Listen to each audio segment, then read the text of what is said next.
Seguimos entonces. ¿Ustedes se acuerdan dónde fue que quedamos en la presentación pasada? A ver quién me dice.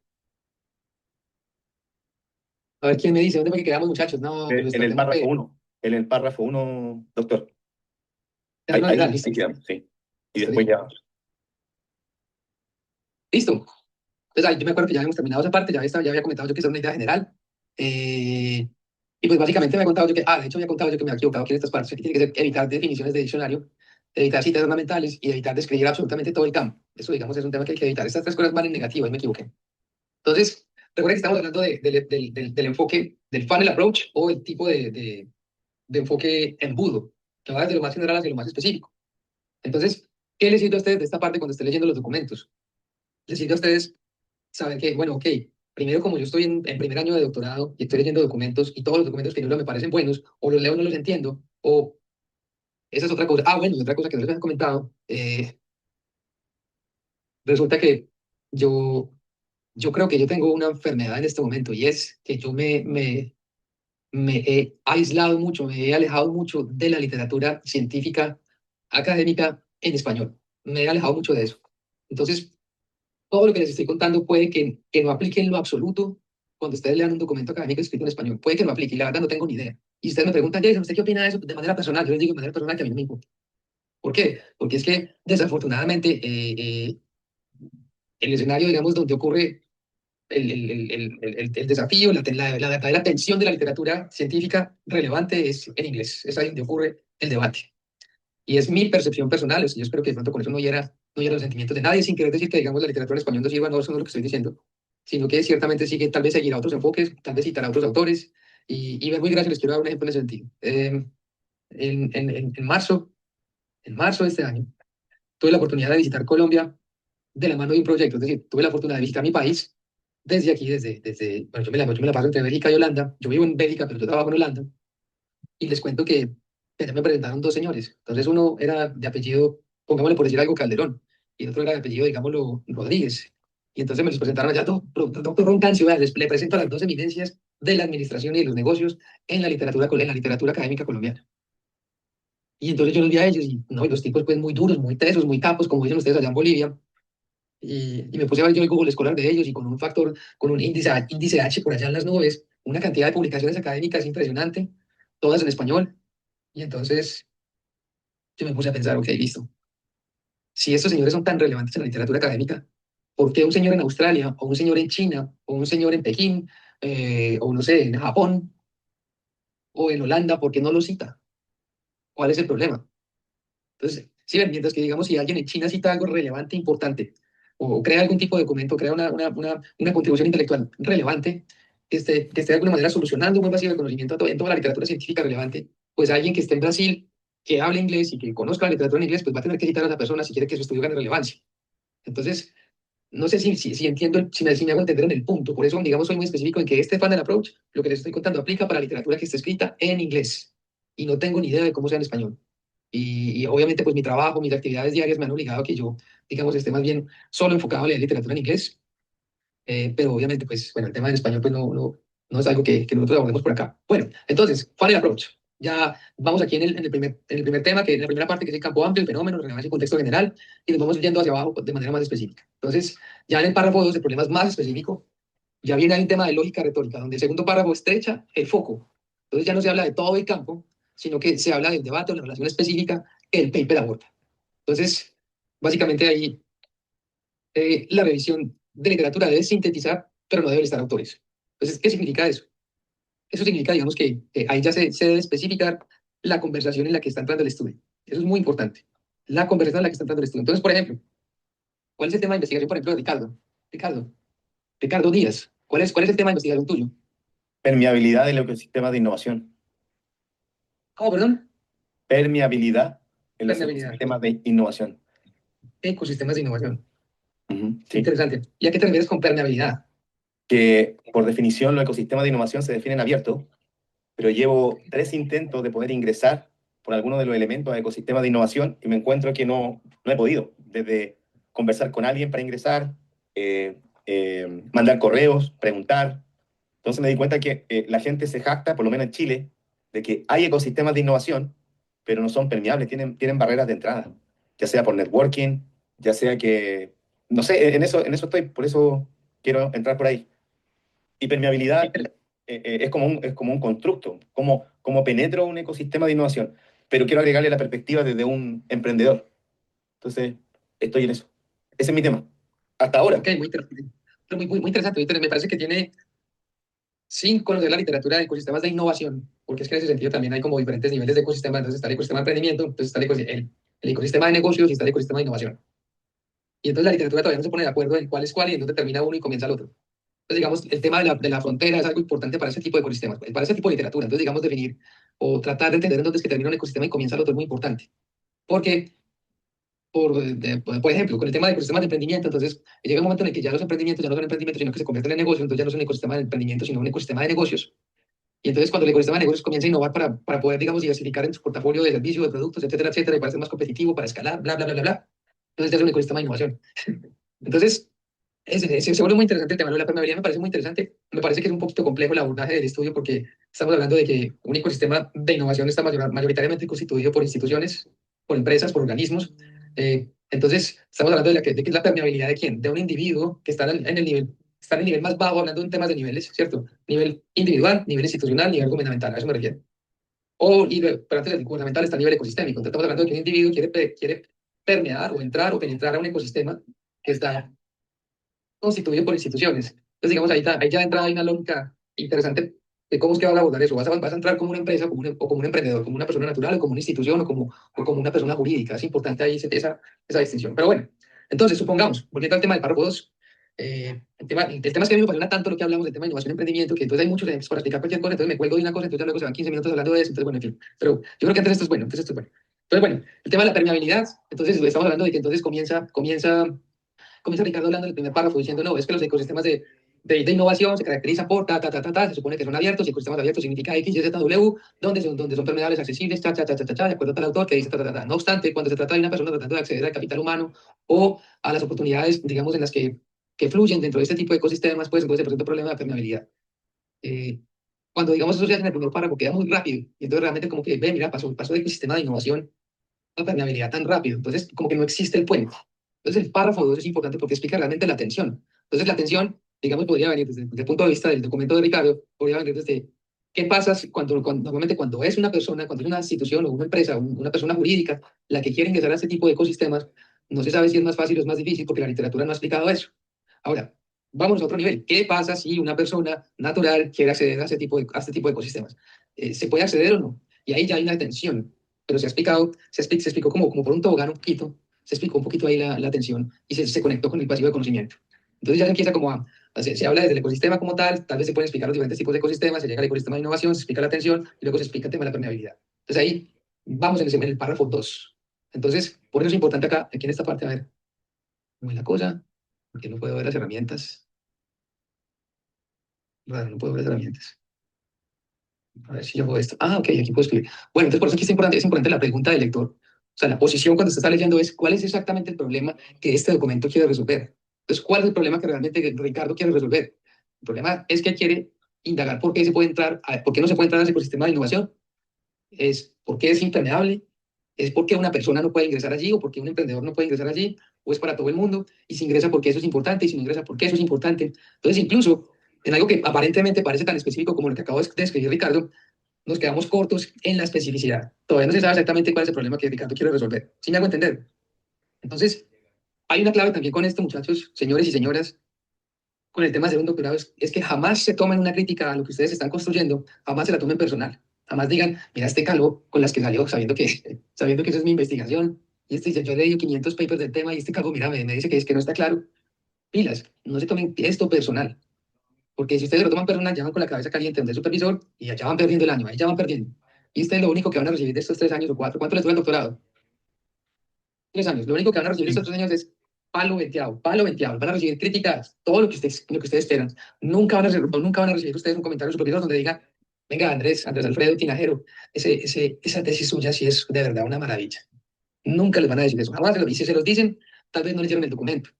O yo no sé, puede que sea así, es porque el supervisor tal vez es el papá suyo, o el abuelo, no sé, pero pilas, no se tomen nada personal, porque la crítica siempre va al vacío de conocimiento, siempre va a la especificidad de la atención, al gap. Entonces, bueno, básicamente en el párrafo ya abriendo el tema, ahí ocurre el paso de lo general a lo específico. Y ahí para eso hay que leer mucho, mucho, mucho, mucho, mucho. Incluso, ustedes han visto, me imagino que todos han visto el tema en LinkedIn, o como dicen los gomelos, ¿cuál sería la expresión de gomelos en Bolivia? Bueno, los pupis, como dicen los pupis, LinkedIn, en LinkedIn. ¿No han visto ustedes que cuando alguien escribe un documento, hace un post con inteligencia artificial, ya se nota? Y uno lo ve y uno, ay, mira, otro que hizo, otro que hizo, otro, y uno ya ni lo mira, uno ya ni lo lee, porque se siente como procesado, lo que yo les contaba a ustedes al principio en la primera sesión, que eso va a ser el cáncer de la intelectualidad, porque así como cuando uno come mucha comida procesada no le da cáncer, pues entonces lo mismo ocurre con el tema de la información procesada, ya no es lo mismo. Entonces, ustedes se van a impresionar con lo que yo les voy a contar, pero yo ya puedo leer sin necesidad de usar Turnitin, sin necesidad de usar estas herramientas de GPT-0. Yo ya no tengo necesidad de usar esas cosas para darse un documento por un estudiante, fue escrito con inteligencia artificial, ya no tengo necesidad. Eso ya se nota, frases largas, frases complejas que el mismo estudiante entiende, un vacío de conocimiento mal explicado, una introducción mal construida, sin seguir de manera adecuada el enfoque del funnel approach. Entonces, el problema es que cuando uno se acostumbra a hacer eso, ya luego cuando uno realmente se sienta a hacer la tarea, ahí se lo lleva al berraco. Lo mismo ahora con los programadores. Están diciendo que ahora esto va a solucionar el tema de la programación, y lo está haciendo, claro. Pero el problema es que esto es internet dependiente, y si el día de mañana, digamos, todos los que están programando ahora con ChatGPT, con Cloud y hasta el berraco, se les va el internet, entonces quién va a hacer el código? Eso es otro problema. Bueno, qué pena, Gustavo está levantando la mano, qué pena, Gustavo ahí tiene la mano encalambrada ya hace rato de levantar la mano. Más bien es mano virtual. Pero una consulta, disculpe la respuesta, hace un poco de frío acá. Usted dice que ya pierde como la esencia o ya se puede detectar cuando es la IA la que escribe. Mi pregunta va un poco a lo que estaba refiriendo. Nosotros estamos siguiendo como un esquema lógico de escritura. O sea, si bien nos permite ser nosotros, nos encierra perdón, de nuevo, el límite, ¿no? En esa estructura. En ese sentido, ¿no eso es también un delimitante para el escritor? Ponte que la IA, si tú le das el funnel, si le das esa presentación, también te lo podría escribir en esa lógica. Entonces, ¿cómo o en qué medida se sabe que es del ser humano o es escrito por la esencia de alguien? O sea, ¿cómo detecta eso? Eso es una muy buena pregunta, me parece excelente la pregunta. Porque claro, si digamos yo puedo entrenar también mi bot o mi inteligencia artificial para que escriba como yo lo hago, poniéndole todos mis papers allí, eso se puede hacer. Y también dándole, como quien dice, básicamente lo que yo estoy haciendo aquí con ustedes es darles el prompt de cómo se escribe una introducción, ¿sí? Me parece me parece muy pertinente tu intervención. Ahora, ¿cómo se identifica si fue escrita por ChatGPT o por alguna inteligencia artificial? Más bien no, ¿cómo no se identifica? Voy a responder la pregunta, la otra pregunta, ¿cómo no se identifica? Y es, si yo sé lo que estoy haciendo, yo le doy el prompt a ChatGPT, porque yo ya sé cómo se escribe una introducción, y entonces cuando ChatGPT me lo arroje en el chat, ¡pah! Entonces yo copio y pego a Word, y yo hago la prueba de lectura, y yo digo, no, esto no se entiende, esto me dio la idea correcta, me dio la frase chévere, me gustó la frase, pero esta frase no va allí, está como al revés la idea. Entonces ya cuando uno hace como el reordenamiento de esas fichas del Lego, de las cuales está compuesta la introducción, pero que fueron dadas por ChatGPT, pero en desorden, entonces ya uno entiende que uno ya por fin entendió cómo se escribe la introducción. Si uno no lo entiende, entonces ya, claro, ChatGPT escribe la introducción con el prompt, pero se equivoca, todavía se equivoca.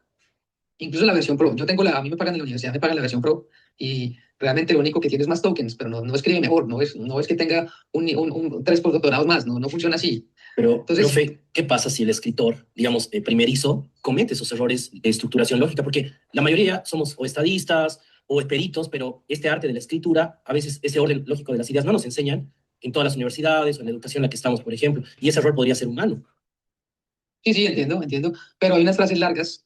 Por ejemplo, mira, hay una manera de identificar cuando un documento, yo creo que ya se está entrando en una pregunta más específica y ya se me permite responder de manera apropiada. Por ejemplo, hay una estructura que yo siempre veo en la escritura de inglés prácticamente con mis estudiantes de doctorado y de maestría, y yo veo que cuando hay una explicación que es dada por negación, entonces yo sé que eso viene de inteligencia artificial cuando se repite más de una vez en el mismo párrafo. Por ejemplo, cuando yo digo algo como, las bicicletas no son motos porque no tienen motor. Entonces uno explica a partir de la negación. Y hay una cantidad de explicaciones a partir de la negación que ustedes van a poder identificar con ChatGPT, pero a la lata lo que da. Si ustedes, digamos, copian esas estructuras que yo les estoy diciendo, de primero explicar por la negación, hay otra que es muy importante que también viene en inglés. Viene mucho, mucho, mucho. Y eso le ocurre a muchos de los escritores primerizos, que usan la inteligencia artificial como apoyo, como muleta y no como escalera. Y es a ver, voy a ver si puedo escribir acá, a ver si tengo aquí. Ay, mira qué machera esto. Es esto. By más gerundio. Entonces en inglés, digamos, se ve algo, ustedes pueden ver lo que yo estoy escribiendo, ¿no? Entonces digamos ahí el ejemplo claro en inglés sería como by explaining, yo no sé, X, Y, Z, W, we are aiming to find cualquier otra cosa. Siempre es como el by más el gerundio. Y es una estructura supremamente común que usa la inteligencia artificial, porque también obviamente ella también es perezosa y está en función de economizar siempre. Entonces hay unas estructuras que ya ellos tienen predelimitadas, como la explicación a partir de la negación, que explica lo que no es para explicar lo que sí es. y luego el byte más el gerundio. Entonces, digamos, esto es algo que, cuando yo veo esto, claramente eso es una inteligencia artificial. Pues claro, cuando yo, antes de yo regañar al estudiante o alguna cosa, yo lo que hago es que obviamente lo paso por una de estas herramientas del tracking de inteligencia artificial y obviamente pues me dice, "Vea, esto fue hecho con Cloud, esto fue hecho con ChatGPT, esto fue hecho por pero no, o fue hecho 97% por una inteligencia artificial, 3% por un humano. Porque nosotros no pensamos así. Muy de vez en cuando estas estructuras vienen en nuestra narrativa. ¿Qué más? Eh, Me parece interesante lo del prompting porque lo que estoy haciendo aquí es darles un prompt para escribir la introducción, pero eh, la manera de redactar, la manera de redactar una introducción le da estructura al pensamiento porque define desde dónde viene la investigación y hacia dónde va y cómo va a ser ejecutada. Es como una planeación, básicamente. Entonces, cuando la introducción queda bien escrita, uno ya básicamente lo que uno hace es que uno la imprime y uno la pone al lado del computador y uno es mirando exactamente qué estructura es la que uno está siguiendo. Eso se convierte en el mapa de uno. Por eso es tan importante la introducción. ¿Qué más? No sé si con eso respondí la pregunta, porque yo creo que es una pregunta que puede tener muchas respuestas. Digamos, esta es la respuesta que yo tengo. Sí, sí, profesor, muchas Eh, gracias. no, no, no, de nada, de nada. Es que pena ahí tener solamente un par de respuestas para esa pregunta, pero me parece que es una pregunta muy pertinente. Muy pertinente. Ahora voy a tratar de eliminar esto. A ver. Bueno, eliminamos esto. Ah, ok, listo. Bueno, entonces aquí en el párrafo 2, imagínense yo todo lo que hablo que apenas voy en el párrafo 2, por Dios del cielo. Bueno, párrafo 3. Ahí ya viene el gap. Ahí ya viene el gap. Entonces, el gap, esto no lo vamos a pasar así rapidito. Para revisar este aspecto del gap, haga de cuenta que vamos a hacer un zoom in en el gap y entonces vamos a ir a otra presentación que tengo por aquí preparada para ustedes, que esta, mejor dicho, es una belleza. A ver, ¿dónde está esto? Borrar todos los drawings. Listo. Entonces aquí voy a cerrar aquí y voy a compartir otra pantalla. Entonces estamos haciendo un zoom in en el vacío de conocimiento. Listo. Para que todos me estén siguiendo. A ver, voy a compartir aquí mi pantalla otra vez. Tipos de vacío de conocimiento. Entonces, si quiere, olvide todo lo que yo le he dicho. Acuérdese solamente de esta presentación. Acuérdese solamente de esto. Olvide todo lo otro. Olvídelo todo, todo, todo, todo. Borre, casi seleccione todo y borre. Acuérdese solamente de esto. Cómo detecta, clasifica y convierte un gap en una contribución académica sólida. Y esto no es lo que piensa Jason, porque Jason es un chichipato, es un payaso pintado en la pared en el vasto océano de conocimiento. Así de sencillo, así de simple es. He tenido la fortuna de publicar algunos artículos científicos, ha funcionado y espero que siga funcionando, pero obviamente pues hay unos monstruos por allá, hay unos Godzillas de la ciencia pues que ni tiempo tienen ya para dar clase, pero bueno, digamos, lo que yo les estoy contando acá está basado en la literatura científica relevante, es decir, en cómo la literatura científica relevante evalúa, detecta, clasifica y convierte un gap en una contribución académica sólida. Es decir, esto que yo les estoy contando aquí no es mi opinión, ni está basado en mi experiencia. Tal vez mi experiencia sirve para validar lo que les voy a presentar hoy, pero lo que les voy a presentar hoy está básicamente sustentado en artículos académicos que están al final de esta presentación. Es decir, no es mi opinión, es lo que yo encontré también como mi propia pseudo revisión de la literatura para esta clase. Entonces, ya se me fue por acá una cosa, bueno.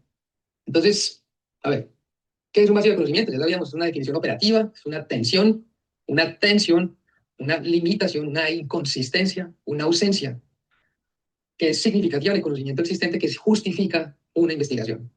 Entonces, también tiene una función retórica, porque crea precisamente ese espacio en la investigación. Entonces, digamos, alguien me preguntaba, venga, ¿pero qué es un doctorado? En algún momento, creo que fue una clase que di en Cartagena el año pasado, me preguntaba, venga, ¿pero qué es un doctorado? Yo les decía, imagínense que el doctorado es el mar, no, que la ciencia es la playa y el doctorado es apenas un granito de arena. Imagínense un granito de arena, pero que contribuye a toda esa playa, a toda esa playa de toda esa costa, básicamente. Pero lo que les da a ustedes ese doctorado, lo que les da a ustedes el espacio para meter ese granito de arena es precisamente esa función teórica, el espacio de investigación, esa función retórica, perdón. El lector entiende que el estudio no es solo interesante, sino que además se necesita, se necesita. Eso es muy importante, porque es una cosa yo pensar que mi investigación es importante y otra cosa es yo demostrar que se necesita, son cosas diferentes. Entonces también hay una función, mire, que tiene una función, digamos así, operativa, una función retórica y una función teórica. Entonces conecta el problema, a ver, yo miro a ver si puedo usar aquí con el lapicero. Ah, ¿dónde está? Conecta el problema con una conversación académica y anticipa qué puede cambiar en esa conversación. Esto es muy importante. Eh, Básicamente, y ahora que estoy metido también en el tema de la literatura de futuros, parece que todo se trata ahora de anticipación, anticipar, anticipar. ¿Cómo es que cuando yo responda a mi pregunta de investigación, a partir del gap que yo encontré, cómo es que vamos a avanzar en ese dominio de interés particular? Entonces, por ejemplo, ¿cómo es que cuando Ricardo logre responder la pregunta de investigación de permeabilidad en ecosistemas abiertos, en ecosistemas de innovación, cómo es que vamos a avanzar en ese sentido? ¿Qué es lo que vamos a extender? Vamos a definir simplemente que vamos a describir algo que está pasando. Porque es que si nos ponemos a pensar, eh, ¿son permeables los ecosistemas de innovación? Si la respuesta es sí o no, Eso no es un vacío de investigación, es una descripción de algo que está ocurriendo. Si me hago entender, ahí no hay realmente una atención. Entonces la atención hay que encontrar, tal vez ese es el tema, pero hay que encontrar la atención académica allí para poder, digamos, usar eso como pivote, como barco. Eso es muy importante, eso es muy importante. Eh, a ver, Tengo una pregunta, profesor. sí, ¿quién está hablando? Ricardo Díaz. Ricardo, adelante. Sí. El tema del vacío de conocimiento, cuando usted dice ya tengo la pregunta, y si la pregunta fuera, ¿hay una metodología para permear ecosistemas de innovación? ¿O crear un método para permear? ¿O como los ecosistemas de innovación hay de 3 hélices, de 4 hélices, 5 hélices? ¿Podría definir una sexta hélice para que los ecosistemas sean permeables? ¿Ahí va esa pregunta o no? Yo lo que haría sería formularla de otra manera. Formularla de una manera tal vez estratégica desde una perspectiva distinta. Y es, o al menos desde una perspectiva en la que yo considero estratégica. Por ejemplo, yo podría decir, hasta qué punto son los ecosistemas de innovación permeables? Entonces, ¿permeables por quién? Eso sí, esa sería como una subpregunta dentro de la pregunta. Pero, pero yo, digamos, formularía esa pregunta de investigación. Supongamos que sabemos quién es el que va a permear. Supongamos que eso ya está claro y que no hay que aclararlo en el documento. Listo. Cuando eso ya está listo, ya está claro. Entonces, dejémoslo solamente así. ¿Hasta qué punto son los ecosistemas de innovación permeables, por ejemplo? Entonces ya la respuesta ya no es sí o no, sino hay que responder hasta qué punto sí lo son o no, o hasta qué punto son permeables o no son permeables. Eso es un tema de retórica, de narrativa, porque entonces con esa pregunta ya de doctorado se responde a través de los 4 capítulos de la tesis, donde digamos un tema cualitativo iría a indagar con los actores del ecosistema de innovación, porque es que no respondían las llamadas, porque es que no contestaban. Entonces la mayoría era, no, hermano, pues es que estamos muy ocupados, no tenemos tiempo para darle entrevistas. O, bueno, en fin, o digamos el otro sería de este tipo cuantitativo, pero ¿cómo se va a hacer si los mismos no colaboran con encuestas? Es un tema complejo, pero yo formularía la pregunta más como con grados de respuesta, no con una respuesta de sí o no, de si es blanco o negro, sino cuál es el tono de gris. ¿Cuál es el tono de gris? Eso es muy importante cuando uno está formulando una pregunta de investigación, porque jamás puede ser respondida de manera cerrada, en la que sea sí o no. Eso no, digamos, al menos en un tema de doctorado no aplica tanto en ese sentido. Digamos, ahí está como mi granito de arena para tu perspectiva. Ojalá eso sirva de algo. Gracias, Bueno, doctor. básicamente el gap es un puente entre dos cosas. Y eso es algo, por eso la literatura hay que conocerla, porque el gap es un puente entre la literatura existente y un problema que no ha sido resuelto. Entonces ustedes encuentran el problema porque ya conocen toda la literatura. Eso es muy importante. Es muy importante. Entonces este es el gap. Bueno, sigamos. A ver, vamos a borrar todos los dibujos de aquí. A ver. Eliminar todos los dibujos. Listo. Seguimos. Entonces, la pregunta es, ¿qué añade el documento de ustedes? Entonces, la literatura existente es qué es lo que ya sabemos. Ahora, la tensión es qué es lo que no encaja. ¿Qué es eso que falta? ¿Qué es lo que no encaja? Porque hay una cosa que no se entiende. Eh, por ejemplo, no sé, puede que el tema, la permeabilidad, qué pena que me estoy metiendo yo aquí como mucho dentro del documento de Ricardo, pero lo voy a usar como pivote para dar los ejemplos. Supongamos, puede que la tensión dentro de lo que Ricardo está planteando no sea la permeabilidad per se, sino sea por qué es que son impermeables, qué es lo que pasa, qué es lo que los hace, qué es lo que hace que no sean permeables, qué está pasando. Entonces ya estamos hablando de que de entrada ya Ricardo encontró que es difícil tal vez contactarlos, que no responden, porque tal vez Ricardo es un individuo, porque no es una institución, porque no es un banco, porque no es el presidente, porque no es el ministro, tal vez. Pero entonces, si eso ya se sabe per se, porque está probado a través de información empírica de la que él mismo puede dar fe, entonces, ¿cuál es la tensión que hace que eso sea lo que está ocurriendo? Entonces, ¿qué es lo que falta? ¿Qué es lo que no encaja? Digamos, lo que no encaja ya está claro. ¿Qué falta explicar? Yo pienso que más allá de la permeabilidad es qué hace que eso esté ocurriendo así. Ya viene el vacío de conocimiento. Ya me salgo del ejemplo de Ricardo y sigo con la diapositiva. Y es, tensión o límite es lo que no encaja, el vacío de conocimiento es qué falta explicar. Entonces, usted aquí siempre va a decir, pero la literatura no explica eso. La literatura no nos está explicando. Explica tal vez barreras de acceso, explica barreras digamos, no, de acceso a individuos, de entrada a instituciones, explica barreras de surgimiento, pero no explica, no sé, o no se refiere a este fenómeno como permeabilidad. Pero si usted puede explicar eso desde el punto de vista del vacío de conocimiento, basándose en la literatura científica relevante, basándose en lo que se sabe, bien, ahí ya tiene un vacío de conocimiento claro. Entonces, el estudio propuesto, esto, esto básicamente se supone la forma en la que usted va, o es básicamente la serie de pasos que usted va a llevar a cabo para precisamente llenar este vacío de conocimiento. Y una vez usted ya haya hecho esto, pues digamos, usted dice, no, es que yo propongo una estructura de, no sé, una investigación de tipo mixto, porque primero quiero hacer la parte cualitativa para teorizar un fenómeno y luego una parte cuantitativa para operacionalizar lo que yo encontré en la parte cualitativa, entonces ya usted dice, listo, entonces mi contribución, una vez yo ya haya terminado esas dos cosas, yo ya les digo cómo es que mi contribución cambia la discusión, la conversación de lo que está ocurriendo en la literatura. Entonces, por ejemplo, puede que ese actor al que el caso está tratando de acceder no haga realmente parte del ecosistema de innovación. De pronto es un meta actor, de pronto está en la mitad, de pronto está en un limbo en el que no hace parte ni el de emprendimiento, ni el de innovación, ni el de negocios, de pronto está por otro lado, no se sabe. Entonces, eso ya en sí mismo, eso ya per se es un hallazgo. Entonces, esto es un tema de prueba y error, y muchas veces cuando uno formula un gap y uno trata de llenarlo con el documento, con el diseño de la investigación, y uno la lleva a cabo, etcétera, etcétera, muchas veces se da cuenta uno que uno preparó el documento para medir peras y encontró fue manzanas. Y eso también es un hallazgo. Lo que pasa es que hay que saberlo documentar, porque un revisor jodido va a decir, hermano, entonces la herramienta le quedó mal. Pero la ciencia, digamos, no, la ciencia, básicamente se construye así. Uno prepara una herramienta, prepara un protocolo de entrevista, esperando encontrar X, Y, Z, W y encontró fue A, B, C, D. A veces pasa, y bueno, eso no es un accidente feliz cuando uno tiene un hallazgo de ese tipo. Entonces la novedad, el gap no debe ser obvio, o sea, tiene que tener un grado de novedad importante, la relevancia obviamente debe importar en una conversación académica.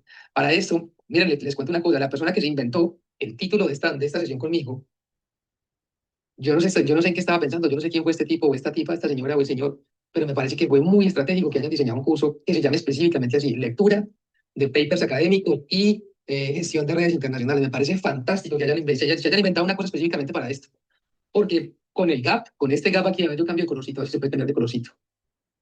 Jason, perdón que te corte antes de que se me vaya la pregunta. Adelante, Sí, adelante. sí, tengo una duda. ¿Qué pasa? Y bueno, antes de pasar a lo siguiente, ¿qué pasa cuando encuentro un vacío de conocimiento? Supongamos, cogiendo el caso de Ricardo, el de permeabilidad, pero tras la investigación llego a que el vacío que yo estaba sugiriendo más bien cambia, justo lo que tú estabas diciendo. ¿Qué pasa cuando apunto a manzanas y consigo peras? ¿Estaría bien el documento? ¿Tendría que modificarlo? ¿O es parte de una hipótesis A y una hipótesis B y al final salió una hipótesis C, supongamos? Eso es una muy buena pregunta, pero ¿quién me está hablando? Es que no puede ver aquí en la pantalla. ¿Quién me Andrés, habló? Andrés. Andrés. Andrés, excelente pregunta, excelente pregunta. ¿Por qué? Porque, digamos, cuando uno diseña protocolo de entrevista, voy a hablar de dos casos particulares. El primero es el caso de una investigación de tipo cualitativa. Entonces, digamos, uno tiene su entrevista ya diseñada y uno fue y levantó las 40 entrevistas o las 35, las 85, las que les pidan a ustedes. Y entonces se da cuenta uno que los individuos no respondieron las preguntas, porque a veces eso pasa. Entonces, digamos, ustedes, no sé, digamos, Fidel me hace a mí una pregunta y yo me le voy por los lados, como decimos en Colombia, me le voy por las ramas y no le respondo. Y usted no se da cuenta de eso mientras está levantando la información. Y entonces cuando usted llega a hacer la transcripción, bueno, menos mal ahora ya es con inteligencia artificial, la transcripción queda ahí hecha, listo, y luego usted se va a analizar la información en Atlas TI o en vivo o en alguna herramienta que ustedes van a ver, que ya vieron, y se dan cuenta que la información que tienen es inútil para el vacío de conocimiento que ustedes levantaron. No pasa nada, usted lo puede cambiar, sin ningún problema, no tiene ningún problema. De hecho, en investigaciones cuantitativas, cuando uno ya tiene formuladas las hipótesis, cuando uno ya tiene construidos los modelos longitudinales o de tipo, o lo que usted quiera, lo que usted quiera, un revisor fácilmente le puede decir a usted, usted con todo su diseño de investigación está respondiendo a otra pregunta de investigación que no es la que usted tiene escrita en el documento. Bien, puede cambiar. Y la puede cambiar y no pasa nada, no hay problema. El problema es cuando eso ya queda publicado y alguien se da cuenta, cuando eso ya queda publicado y alguien se da cuenta y dice, venga, hermano, es que su documento como tal no responde a la pregunta de investigación que usted escribió en su propio documento y está publicado. Entonces, ahí hay un problema. Eso es un problema grave, porque usted se da cuenta antes de que se publique o antes de que su documento se vaya a los revisores o a los jurados de la tesis de doctorado, sin problema, no, ahí no pasa absolutamente nada, no hay problema. Lo importante es, perdóname lo coloquial de mi español, pero lo importante es pillarse eso antes de tiempo, antes de que alguien más lo vea, o que, digamos, el supervisor y usted se lo vean, se lo pillen, es importante. Si eso ocurre, fantástico, pero si eso llega a manos de jurado y usted está respondiendo a otra pregunta de investigación, ahí hay un problema grande, grande, grande, grande, grande. Entonces, ahora ya, volviendo al tema de la relevancia de este punto, les contaba yo que la persona que se inventó este curso, me parece que la tiene clarísima. ¿Por qué? Porque es que esta parte, este vacío de conocimiento, este realmente le tiene que hablar a una conversación académica. Para eso sirve lo que vamos a ver la clase siguiente, que no se sabe si va a ser el miércoles o el viernes. Para eso sirve, para que ustedes, digamos, cuando decían ir a una conferencia, ustedes vean los autores que han citado para que puedan hablar con... De hecho, déjenme pausemos ahí, vámonos un poquito hacia atrás. Cuando ustedes están revisando la literatura y están leyendo la literatura existente, ustedes pueden ver el cursor acá o no, solamente lo veo yo. Cuando yo muevo el cursor, ¿ustedes lo ven o no? Sí, sí, sí, vemos. Listo.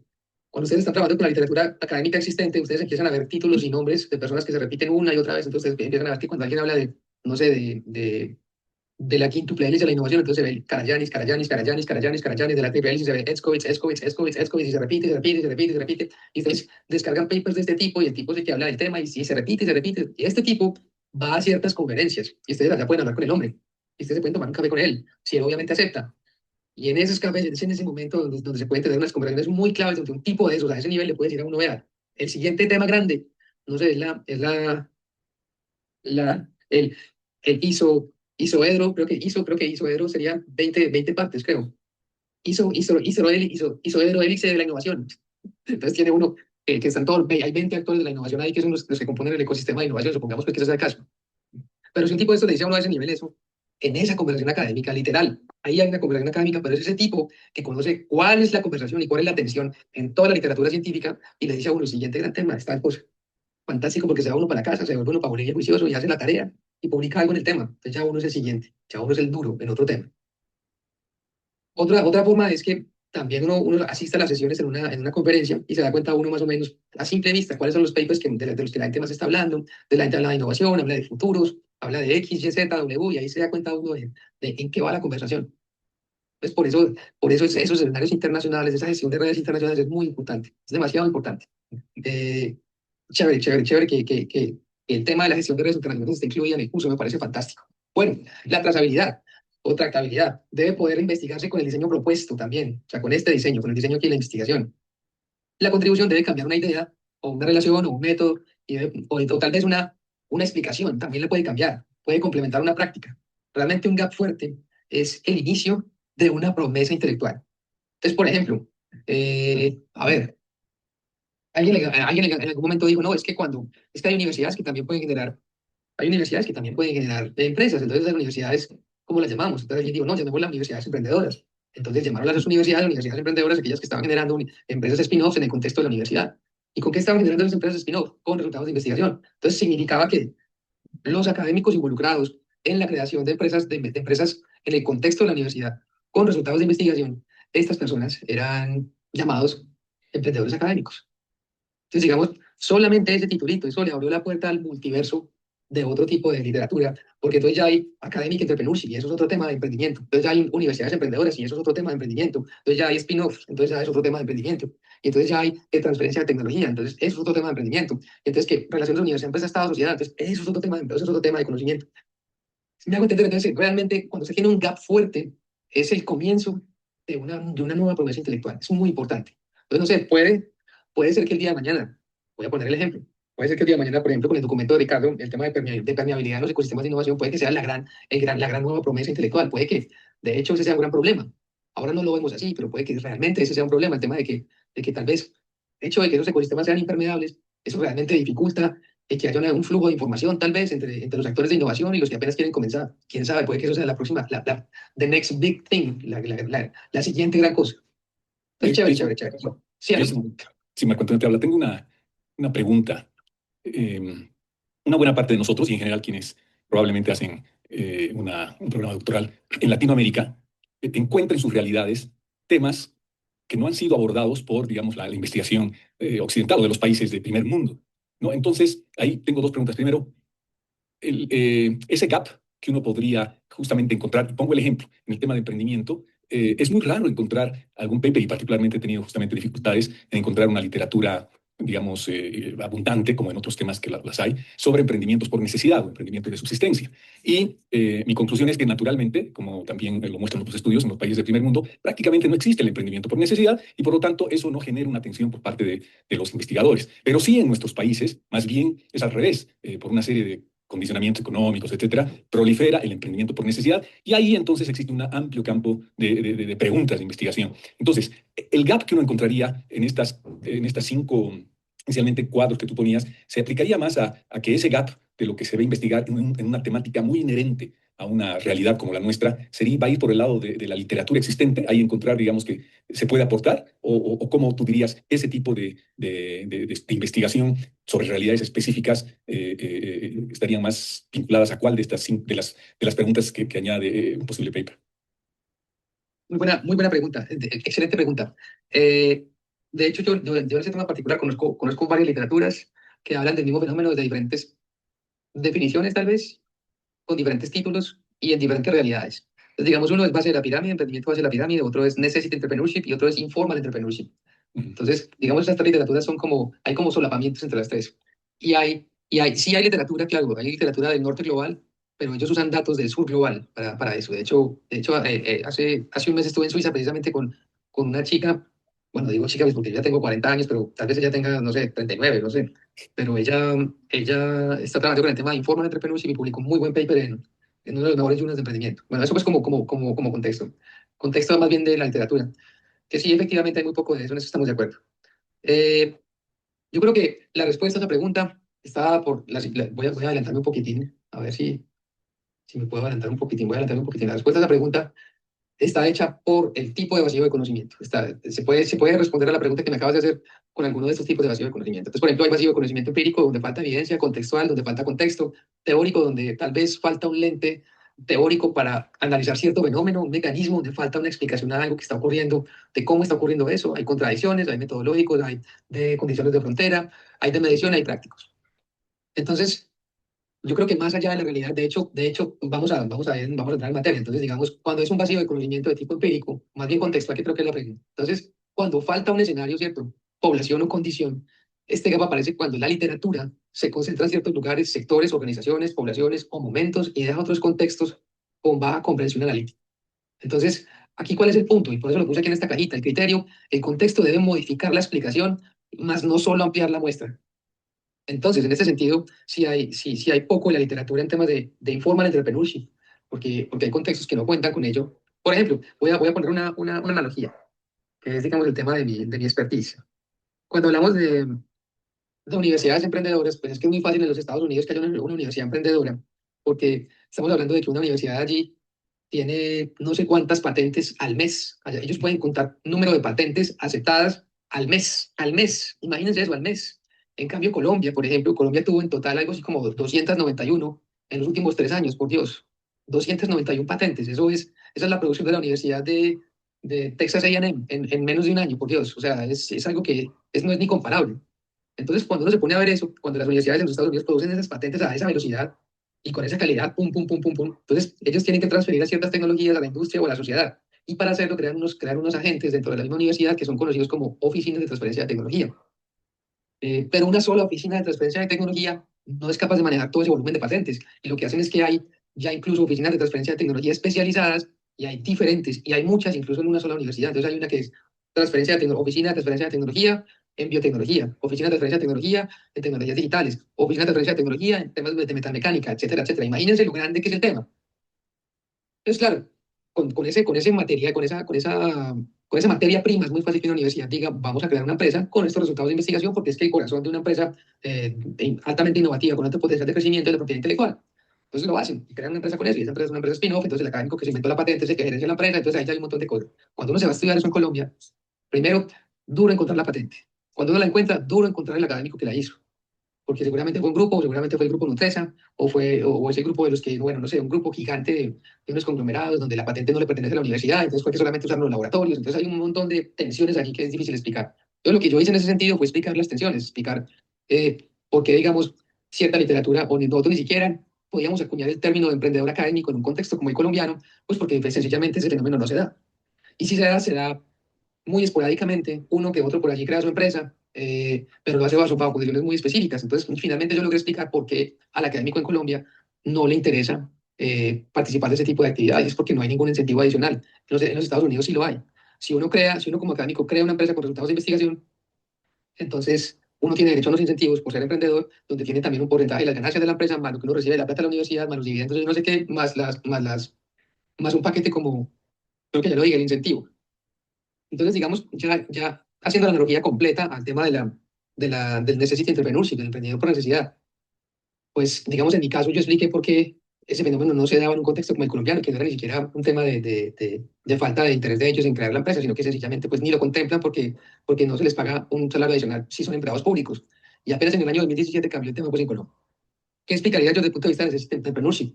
Yo explicaría, digamos, que claramente el contexto modifica o complementa o extiende los tipos de emprendimiento que hay y la forma en la que se deben estudiar. Entonces, digamos, si el emprendimiento que se da mayoritariamente en Bolivia es, digamos, base de la pirámide, o emprendimiento informal, ¿por qué ocurre esto y por qué ocurre en Bolivia, por qué no ocurre en otros lados? Claro, uno podría decir que esta pregunta tiene una respuesta obvia, podría uno decir eso, pero de ahí a probarlo de manera empírica es otro cuento. De allí, digamos, a explicar por qué en los Estados Unidos no hay emprendimiento informal, cuando de alguna manera también hay pobreza, porque allí también hay pobreza. Claro que hay menos, es claramente, eso es claro, pero también hay pobreza, también hay tensiones sociales, también hay vacíos institucionales, también en externalidades negativas, etcétera, etcétera, etcétera. Pero ¿por qué estos emprendimientos se ven en Latinoamérica? Yo pienso que es una pregunta que vale la pena responder desde el lente de la realidad. Muy interesante, muy interesante. Yo lo respondería así. Di todo el ejemplo de lo de los spin-offs y las universidades emprendedoras y las patentes y todo, porque precisamente fue el contexto algo que me ayudó a complementar la literatura. Porque me parece a mí que no se estaba abordando o se estaba como obviando el tema de que como ocurre allá también ocurre en otros lados. Y resulta que no es el caso. Por ejemplo, hay otra cosa. Y es que la mayoría de los estudiantes, hay otro elemento también ahí interesante, que también parte de la diferencia del contexto. Y de hecho yo publiqué un documento académico en enero de este año en ese tema. Y es que en Colombia, o no sé cuál es el tema también en otros países de vía de desarrollo como Colombia, pero en Colombia es muy común que alguien que ya tiene su familia, que ya tiene su trabajo estable, que ya es un zorro viejo, por así decirlo. Un zorro viejo es alguien muy hábil, muy astuto, con mucha experiencia. Pero es muy común ver a una persona que ya es un zorro viejo haciendo una maestría. Muy común. Entonces ya estamos hablando de gerentes de empresas, estamos hablando de profesores bien posicionados, de hasta decanos, estamos hablando de gente ya de muy alto nivel y haciendo maestrías. Y claro, el contexto es que cuando uno se gradúa de la universidad en Colombia, pues uno tiene que ir a conseguir trabajo, porque entonces una maestría es demasiado costosa, en primera instancia. En segunda instancia, pues no alcanza la plata para seguir estudiando, entonces le toca a uno salir inmediatamente a trabajar. Esa puede ser otra respuesta. Pero lo cierto es que en Europa, por ejemplo, aquí la mayoría de los estudiantes de maestría que yo tengo son niñitos y niñitas, chiquiticos, sin experiencia laboral.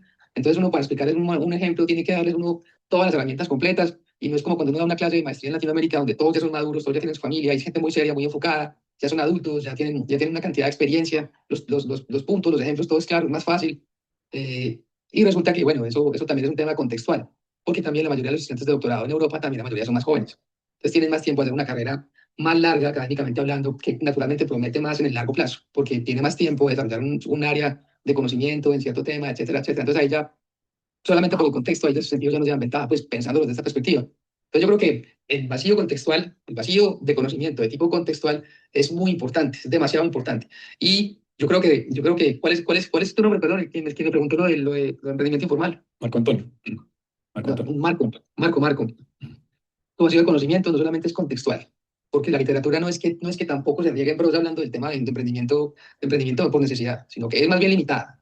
La literatura es limitada, hay muy poquitos papers del tema, entonces significa que ahí tienes dos oportunidades. Uno que es el vacío de conocimiento de tipo contextual y el teórico. Tienes esos dos, que es un tema que todavía no se ha explorado. La literatura describe un fenómeno, pero no tiene una explicación conceptual suficientemente clara, integrada o generativa. Entonces, me parece muy interesante porque tienes un vacío de conocimiento allí que puedes complementar desde dos perspectivas. Entonces uno ve que como ha sido tan pobremente inexplorado, porque es que en el norte global eso casi no existe, pues aquí tenemos una cosa que abunda, entonces yo sí la voy a estudiar aquí. Entonces imagínate, hay doble contribución contextual y teórica. Imagínate lo importante de eso, es muy importante. Bueno, ahora sí vamos en orden, pues. Entonces, tipos de vacío de conocimiento. Aquí está la fotografía completa, para que no se les olvide. Esto es muy importante, esto es demasiado importante, porque una cosa es el tipo de vacío de conocimiento y otra cosa es cómo es que lo pillamos en el documento. Yo, una clase pasada, creo que la antepasada, les estaba contando yo de algunos ejemplos, como cómo ser hábil, y les di el ejemplo de Netflix, pues, de que uno puede echar la narrativa, pero uno le busca la comba al palo, por así decirlo, para encontrar estos vacíos de conocimiento. Pero una forma es eso, una forma es pillarse, encontrar la comba al palo para encontrar el vacío de conocimiento, y otra cosa es qué tipo de vacío de conocimiento yo voy a encontrar. Entonces, eso es muy importante, digamos, para que tengamos en cuenta, pues, desde dónde y hacia dónde vamos. Entonces, ahora sí en orden, el vacío de conocimiento empírico. Este es básicamente cuando falta evidencia o faltan datos. Entonces, ¿qué es? Normalmente es una afirmación, existe una afirmación, relaciona a un fenómeno plausible, pero la evidencia disponible, la evidencia, lo que está, digamos, descrito en la literatura científica relevante, es escasa, está fragmentado o es insuficiente. Entonces, ¿cómo se lo pilla usted? O sea, básicamente cuando la literatura da como a entender algo, pero realmente no brinda como una evidencia sistemática exhaustiva con datos longitudinales, o sea, digamos, con una comparación o con una validación empírica adecuada. Entonces, el vacío empírico básicamente no promete más datos, pero promete evidencia capaz de cambiar una inferencia o estabilizar una afirmación. Entonces, básicamente ahí la pregunta típica, es un poquito parecida a esta, es ¿qué evidencia falta para sostener, comparar o refinar esta afirmación? Entonces, Veámoslo desde esta perspectiva, por ejemplo, con el caso de lo que estaba preguntando ahorita Marco. Entonces Marco estaba diciendo, bueno, listo, pero entonces el emprendimiento informal casi no ha sido estudiado en otros lados, pues porque allá no tienen cómo, pues porque casi no hay. Y pues, bueno, entonces, ¿cómo abordo yo eso? ¿Qué tipo de vacío de conocimiento es ese? Digamos, por ejemplo, eso puede ser un vacío también de conocimiento de tipo empírico. Bueno, ya van tres, también puede ser empírico. Como, bueno, no sé, en algún momento han definido el emprendimiento informal como este, como este, como esto, pero yo creo que no es así, porque es que allá les hace falta la fotografía completa, en cambio aquí sí la tenemos. Aquí tenemos la fotografía completa y ya se la pinto. Y aquí está toda la fotografía completa. De pronto, allí hay una manera en la que uno dice, la definición que dan en países desarrollados de emprendimiento informal es de alguna manera incompleta, porque no considera los elementos X, Y, Z, W que yo encontré en Bolivia, etcétera, etcétera, etcétera. Entonces, usted puede complementar con evidencia lo que falta para sostener la definición de emprendimiento informal, por ejemplo. Eso puede ser también una manera de abordar la literatura científica, de abordar ese gap con evidencia. Entonces, vacío empírico, cuando falta evidencia, pues faltan datos. A ver. Vacío contextual, ya esto lo habíamos hablado. Cuando falta un escenario, población o condición, donde el criterio es que el contexto no debe modificar la explicación, no solo ampliar la muestra. Entonces, digamos, una cosa es que, digamos, hay un error, sería decir que como la mayoría de los estudios se han llevado a cabo en, no sé, en los Estados Unidos, en San Francisco y en California, y, no sé, y en Seattle, entonces tiene sentido llevar a cabo un estudio en Santa Cruz. Entonces, digamos, eso no creo que vaya, no creo que eso prometa mucho. Pero cuando uno dice, no, es que esto nos dimos cuenta que aplicando el mismo lente teórico, en otro contexto encontramos otras cosas. Entonces estamos modificando y complementando la explicación. No solamente estamos ampliando la muestra a otro ecosistema o a otra geografía. Eso es muy importante. Que muchas veces uno siempre piensa como, no, es que esto no se ha hecho acá. Esto no lo hemos hecho aquí, entonces esto me lo dicho, cuando yo lo haga voy a ser el primero. Uno casi siempre piensa así, pero pilas porque con el tema del vacío de conocimiento se trata de modificar la explicación con el contexto. Debe ser el contexto realmente aporta a una nueva explicación. Es importante. Entonces, digamos, por eso decía yo aquí, débil. No sé, el conocimiento en ese sentido es débil. Esto no se ha estudiado en Bolivia o en Colombia. Uno fuerte es el contexto colombiano altera los supuestos del modelo existente porque X, Y, Z. Ya tiene uno la explicación. Entonces, la clave doctoral allí es explicar por qué el contexto no es un simple escenario, sino una condición teórica relevante. Miren, eso es tan importante, esa frase es muy importante. Esta frase, ¿por qué el contexto no es un simple escenario, sino una condición teórica relevante? Por eso les decía yo a ustedes en algún momento, creo que fue en la primera sesión, que uno tiende mucho a meterle mucho corazón a la investigación y hasta el título. Entonces uno dice, eh, dinámicas de innovación entre los actores del ecosistema de Santa Cruz. Y esa es la tesis de doctorado. Y yo digo, bueno, pero ¿por qué la tesis de doctorado si se enfoca en un contexto geográfico delimitado y ya está diciendo que su tesis de doctorado es sobre Santa Cruz y ese ecosistema? Entonces la pregunta es que la literatura decía que hacía falta investigación en Santa Cruz. ¿Cuál es el tema? ¿Cuál es el problema? ¿Cuál es la tensión teórica relevante allí? Entonces, digamos, lo que hace, ¿qué significa esto que yo les estoy contando acá? El explicar por qué el contexto no es un simple escenario, sino una condición teórica relevante. ¿Qué significa eso? Lo que significa es que uno usa el contexto como un escenario empírico, pero no lo usa como la fuente, no lo usa como la fuente de la argumentación teórica, lo usa como escenario empírico. Entonces, por eso, digamos, cuando uno habla pues, digamos, esto es una manera de abordar el tema.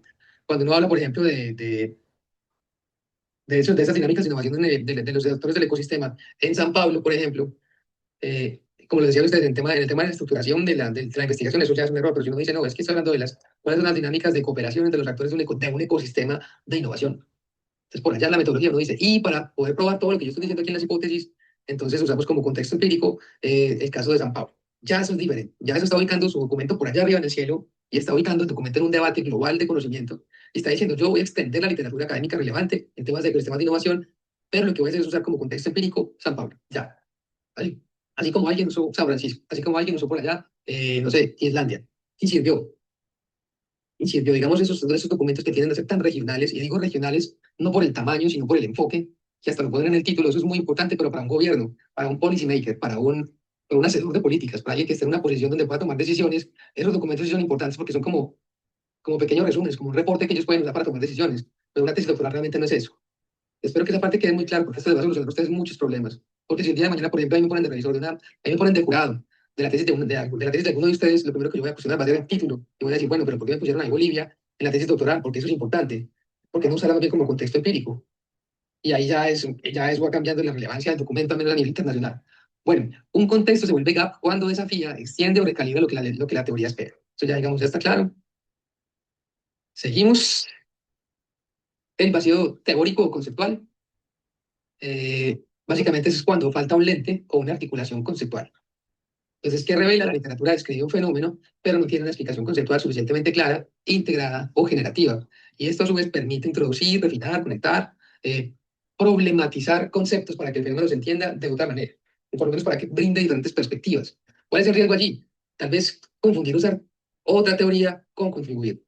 Entonces, la teoría realmente debe hacer el trabajo analítico más visible, esa es la idea. Esta es la parte clave aquí. La teoría que uno use debe hacer el trabajo analítico más visible. Pues aquí la pregunta típica es, ¿qué lente teórico? ¿Qué lente teórico me permitiría a mí explicar lo que la literatura actual no logra articular?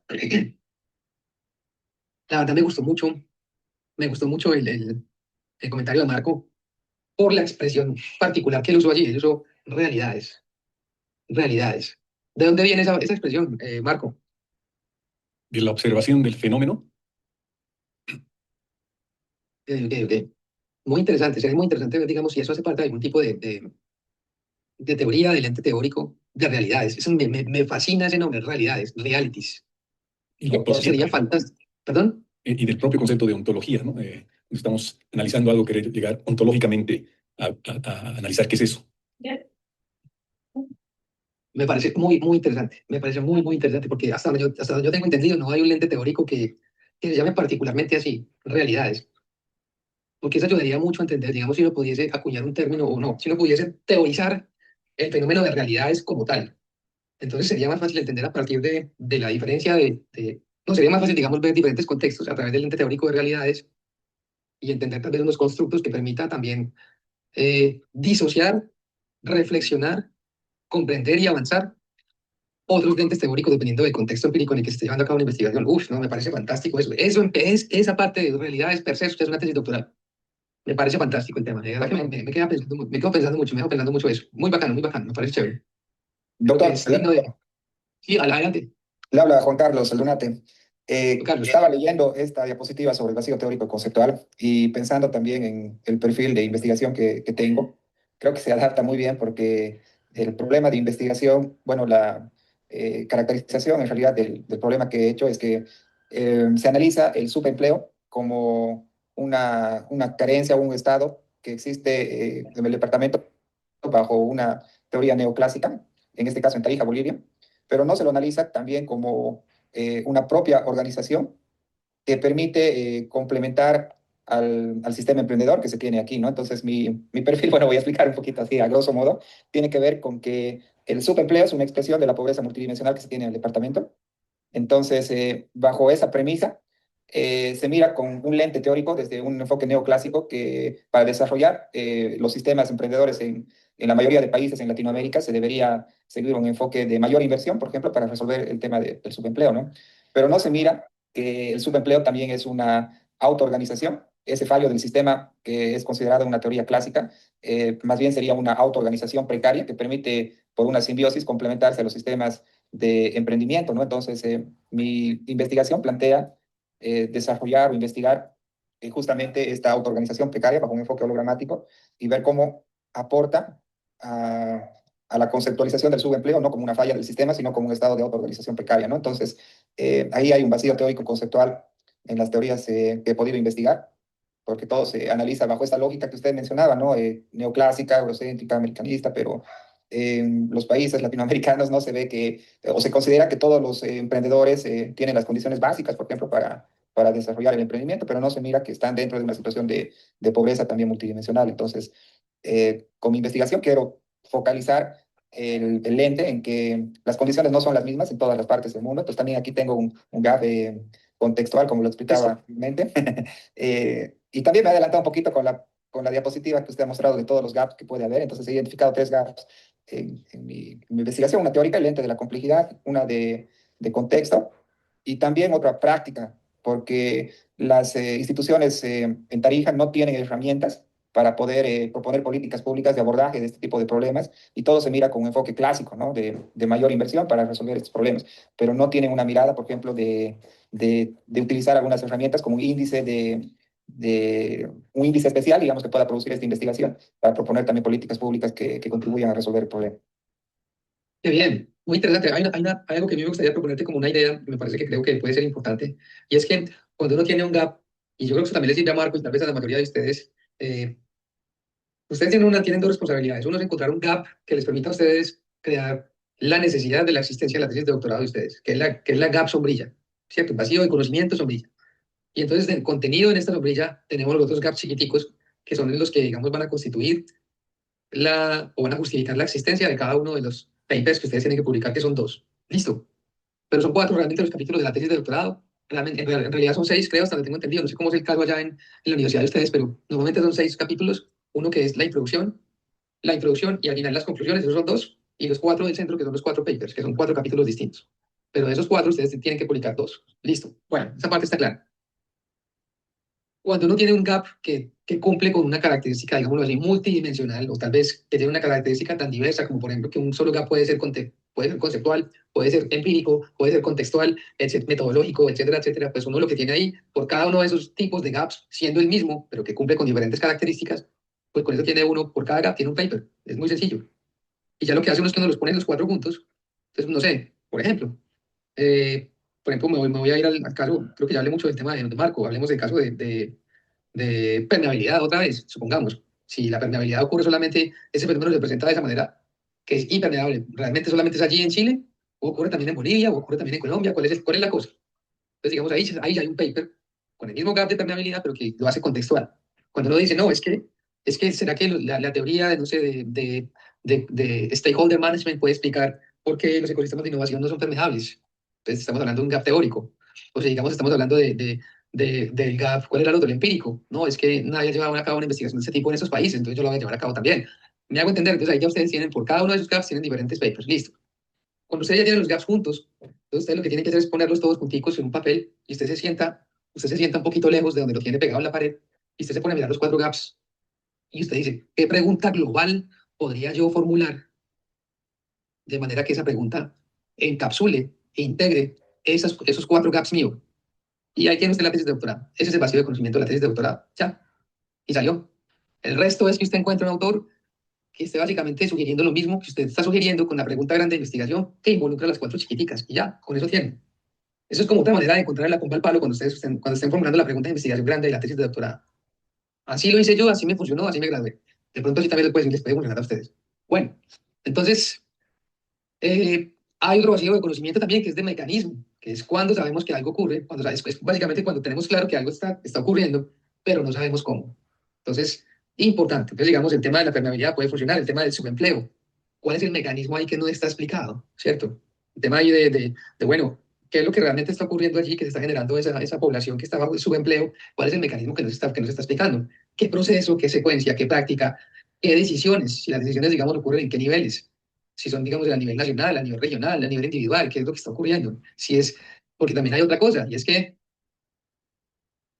alguien en algún momento me dijo, en Colombia hay unicornios, y yo dije, sí, en Colombia hay varios unicornios ya, y están aumentando de manera paulatina, no exponencial, obviamente no, pero cada vez es menos raro ver unicornios en el contexto colombiano, que digamos se van para, para Palo Alto, para Silicon Valley y reciben inversión de 2, 3 millones de dólares, se regresan a Colombia con plata y montan la empresa. Entonces está el caso de Rappi y, bueno, y otras organizaciones allí que existen en Colombia, como seguramente también las existirán en Bolivia. Y entonces alguien me preguntaba, ¿y si existen esos emprendedores que también vienen de abajo, que lo lograron? Eso significa que el ecosistema de alguna manera ya permite eso. Entonces, ¿cuáles son las barreras que hacen que las otras personas no hagan lo mismo? ¿Qué está pasando? Entonces, porque algunos emprendedores de esos que han ganado esas convocatorias y no sé qué y no sé cuántas, uno de ellos no es un genio, ni tampoco viene de la familia clásica adinerada, hija del primo, del presidente, del amigo, de la ministra, nada. Sino es gente que lo ha logrado a puño y letra, a pulso. Entonces, ¿cuáles son esos procesos, esas secuencias, esas prácticas que hicieron que esos unicornios particulares salieran adelante y a pesar de que los individuos que llevaron a cabo esas empresas o esos procesos tenían características muy similares a las de los demás? ¿Qué fue lo que hizo que ellos sí salieran adelante y que los demás no? ¿Y qué es lo que hace que hay unos que estén subempleados y otros que sean autoempleados y que sean altamente exitosos, a pesar de que no vienen de familias adineradas? ¿Cuál es el tema? Que no vienen de casta. ¿Cuáles son esos microfundamentos, microprocesos, macroprocesos? Digamos aquí el tema del vacío de mecanismo, el vacío de conocimiento que tiene que ver con mecanismo ese es el que permite pasar de correlación o asociación o explicación. El tema aquí de la causalidad, digamos en la academia, y seguramente los que son estatistas aquí también en el grupo como yo saben esto, pero si usted no lo sabe, se lo digo, y si ya lo sabe, pues chévere, porque lo reinforza, lo refuerza, perdón, ya estaba metiendo ahí un anglicismo. nosotros nos cuidamos mucho cuando hablamos de correlación. Normalmente uno lo que dice es asociación, correlación, pero uno jamás tiene en los datos un tema de causalidad. Eso lo puede interpretar el lector, pero de ahí a que uno escriba en un documento académico es que la causa de esto es esto. eh, con matemática y con estadística uno es muy cuidadoso con la expresión porque cualquiera le puede decir a uno, realmente ahí no hay causalidad, y no, ay, ¿cómo así? Me dañaron el paper. Entonces, pilas, pero el vacío de mecanismo permite que uno lo llene normalmente con estudios de tipo cuantitativo, también es muy importante, y con proposiciones que vienen también de estudios cualitativos, pero eso ya es un tema más de inferencia, es un tema más de abducción, deducción, inducción, ya es un tema más de interpretación de la persona que está leyendo las transcripciones de las entrevistas semiestructuradas. Entonces, el gap de mecanismo transforma X se relaciona con Y en X produce Y a través de Z. Es un mecanismo, es un mecanismo. Entonces, digamos, uno como matemático, como estadístico, podría decir, es un tema más de moderación, de mediación, y yo le diría, sí, básicamente es un tema de mecanismo. Pero este tipo, miren, este esquemita aquí, permite que uno entienda que uno también puede teorizar. Ustedes también pueden teorizar. Esa es la otra cosa que a uno no le cuentan. Entonces, digamos, por ejemplo, Marco, vea, te voy a decir de una vez, si usted no se pone pilas, como decimos en Colombia, usted no se pone trucha, a ver si eso de la teoría de realidades puede ser realmente teorizado, o lo hago yo o lo hacemos juntos. Pero eso a mí me pareció fantástico, el tema de teorizar una teoría de realidades que tal vez un documento teórico escrito de esta manera así, que tenga unos antecedentes donde la teoría de realidades esté en el centro como un mecanismo que explica tal vez por qué unas cosas ocurren en un país y no en otra, y no en otro. Obviamente uno sabe que es el GDP, uno tiene esas variables que ya, digamos, la literatura es realmente muy elocuente desde ciertas perspectivas, pero explicar a través de la teoría de realidades y formular, de hecho, la teoría de realidades per se, wow, eso me parece fantástico. Eso ayudaría a entender muchas cosas ahora, sobre todo en un mundo que está tan polarizado. Lo que yo le estaba contando de que algo que a uno no le cuentan es ese tema de que uno también puede teorizar, uno también puede escribir un documento teórico. Entonces, por ejemplo, si Carlos Castillo tiene una idea y él dice, Jason, es que yo creo, es que yo ya tengo 40 años de experiencia, Jason, es que yo ya he trabajado, no sé, 35 años con el sector educativo, yo ya sé cómo es la cosa y yo creo que yo puedo poner en cajitas, puedo como diseñar un modelo que me permita a mí entender por qué una cosa produce la otra cuando otra cosa está presente. Yo puedo hacer eso en un dibujito, Jason. Y yo le creo, pero si él es capaz también de ponerlo en un documento académico fantástico, y eso también hace parte de un capítulo de la tesis de doctorado, usted también puede negociar eso con su supervisor. Usted le dice, yo puedo explicar teóricamente cómo es que un mecanismo de A me lleva a B a través de C. Yo lo puedo hacer, porque es que es mi experiencia, es mi observación a través de 40 años de experiencia. Entonces, no sé si ustedes han tenido cargos importantes, si ustedes han estado, digamos, en la posición gerencial o alguna cosa y han visto que realmente cuando ustedes ajustaban aquí un engranaje en la empresa, veían que tenían otro tipo de salidas y que eran más eficientes o menos eficientes, o que la gente respondía mejor o no. Eso en sí mismo, eso se puede teorizar. Y ustedes pueden poner a través de ejemplos, el ejemplo en la teorización, en un paper de teoría, en un paper teórico, el ejemplo es básicamente, no es información empírica, pero puede ser utilizada un poquitico como eso, un poquitico. Cuando ustedes lean un documento teórico van a ver que lo que hacen muchos autores es apoyarse en ejemplos. Entonces, para explicar los mecanismos, para explicar antecedentes, explicar resultados, entradas, salidas, es fantástico. Entonces, este vacío de mecanismo es especialmente útil para papers cualitativos, process studies y teoría organizacional. Por eso les decía a ustedes que con el tema cualitativo lo que hace uno es teorizar. Cualitativo es para teorizar, para uno proponer una nueva teoría, un nuevo framework, lo que llama uno en español el modelo. Entonces uno también lo puede hacer con papers cualitativos. Pero bueno, el vacío de mecanismo es ese. A ver, ¿cuánto tiempo tengo? Uy, 6 minutos ya, se fue la clase rápido, hablando aquí, ricos. Es que estos barracos conversadores, ustedes conversadores, me metieron muy bueno, me gusta, me gusta. Vacío por evidencia contradictoria, y este es el último del día de hoy, es cuando los resultados no convergen. Entonces, la literatura muestra resultados incompatibles, efectos inconsistentes o interpretaciones rivales. Entonces, este gap consiste en explicar por qué digamos, en ciertas corrientes de la literatura se obtienen respuestas distintas. Entonces, digamos aquí, a veces uno encuentra documentos que dicen que hay evidencia mixta, etcétera, etcétera, pero eso no basta. O sea, hay que diagnosticar qué produce esa evidencia mixta. Entonces, hay unas causas, claro, contextos, medidas, modelos, temporalidad, mecanismos, supuestos teóricos que son distintos. Y allí, digamos, la idea es, la promesa es, digamos, reconciliar la literatura, las dos corrientes de la literatura digamos, muestran cosas distintas, explicar condiciones o proponer una síntesis más precisa. Entonces, básicamente, la clave de este caso es que convierte precisamente esa contradicción o esa evidencia mixta en teoría, la teoriza. Entonces, por ejemplo, si digamos eh, encontramos que esa teoría o ese elemento de subempleo aplica solamente en algunas regiones de Bolivia y en otras no, a pesar de que todas están bajo el mismo régimen nacional, por así decirlo, y que están localizadas en el contexto latinoamericano, emergente, en vía de desarrollo, etcétera, etcétera. ¿Qué hace que en unas regiones sí haya y en otras no? La altura, la biodiversidad, la cultura, las gentes, el GDP. ¿Qué es lo que pasa? Cuando se teoriza eso, entonces, digamos, la evidencia empírica mixta se puede entender mejor. Básicamente es como realmente convertir esa contradicción existente en una teoría, teorizarla. Parte muy importante. Vamos al siguiente. A ver, vamos a... Doctor, una consulta. En este vacío por evidencia contradictoria, ¿tiene que ser necesariamente una investigación documental o también puede ser una investigación pura o aplicada? Cualquiera, no importa. Desde que usted demuestre que con su contribución usted está reconciliando dos puntos, dos posturas distintas que parten de lo mismo. No importa. Si usted lo hace teórico, si lo hace aplicados, no importa, no importa. Ahí lo que importa, digamos, es que los dos pares evaluadores queden convencidos con los argumentos. Ese es el tema. O sea, ahí no realmente no importa cómo lo vaya a hacer desde que se reconcilie. Por eso, digamos, en este gap particular, yo no me refiero a metodologías. No estoy diciendo que sea mejor para cualitativa o cuantitativa, sino simplemente, vea, ahí está, llénelo. Entonces, que distinga, que explique, que proponga, que reconcilie. Esto es muy importante, la reconciliación. Porque, de hecho, hay una frase muy popular en la academia que dice que la misma talla de zapato no le sirve a todos los pies. Entonces, ahí la pregunta a formular es ¿por qué? Entonces, digamos, ¿por qué, digamos, algunas cosas pasan en Latinoamérica y no en los Estados Unidos y que no tengan que ver con la clásica explicación de que es que uno es un ecosistema de emprendimiento muy fuerte y el otro no? ¿O es que en uno hay fallas de mercado y en el otro no? ¿O es que las fallas de mercado en uno son más fuertes que en el otro? ¿O es que en uno hay más externalidades negativas que en el otro? ¿O es que los vacíos institucionales están en uno que en el otro? Yo creo que explicaciones más allá de lo obvio es lo que necesitamos para realmente reconciliar la evidencia mixta. No importa cómo se haga. De hecho, si uno se pone a pensar, mire, por ejemplo, no vamos a ir muy lejos. Yo creo que ustedes han escuchado hablar de esta economista que ahora se ha vuelto muy famosa no solamente porque su nombre es muy sonoro y fácil de recordar, sino porque la han invitado muchas veces a Latinoamérica, que es Mariana Mazzucato. Me imagino que ustedes han escuchado hablar de ella, ¿o no? ¿Sí o no? Parece que no. Mariana Mazzucato, no. Mariana Mazzucato, listo, ahí está.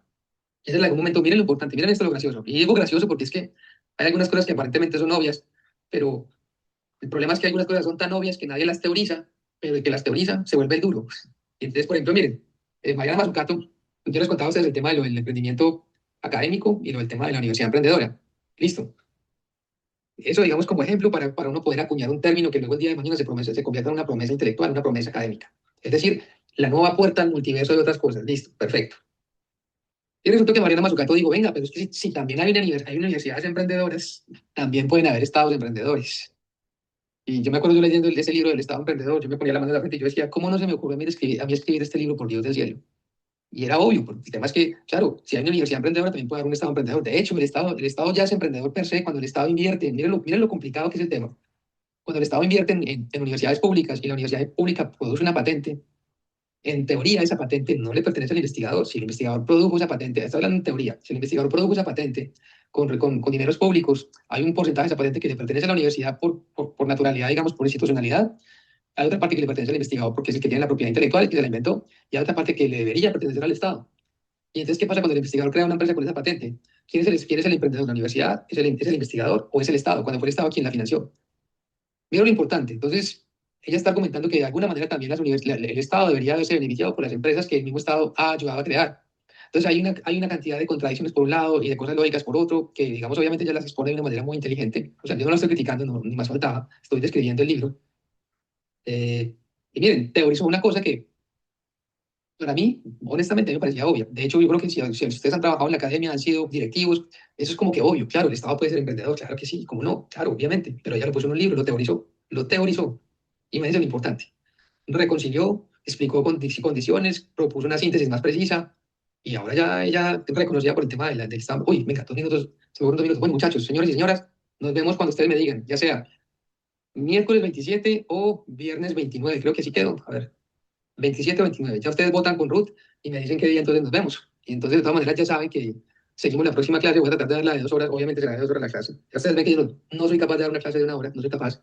Entonces, la próxima clase será de 2 horas, un poquito más tal vez. Terminamos este tema, terminamos lo de las conexiones internacionales y les envío también, les explico también qué espero de ustedes 2 semanas después de que terminemos las sesiones. Entonces, chévere, chévere. Dudas, inquietudes, sugerencias, las voy a empezar a responder a partir de mañana, en la mañana, hora europea. O sea que mañana cuando ustedes se despierten, lo primero que van a ver en su celular, además de la notificación de la novia o el novio, va a ser el mensaje mío ahí diciéndoles, bueno, esto es lo que yo pienso, cambia esto, cambia lo otro, tin, tin, tin, tin, tin, incorpora esta literatura, etcétera, etcétera. Si tienen más preguntas, adelante, tienen mi WhatsApp, me escriben y yo les voy respondiendo ahí en la medida de lo posible. Listo. Un abrazo, que estén muy bien, felices sueños. Muchas gracias. Buenas noches. Seguimos en contacto. Yo veo que hay cosas en el chat. A ver, miremos a ver. ¿Qué hay aquí en el Gracias, chat? Dice doctor. 29. Eh, Gracias, buenas noches.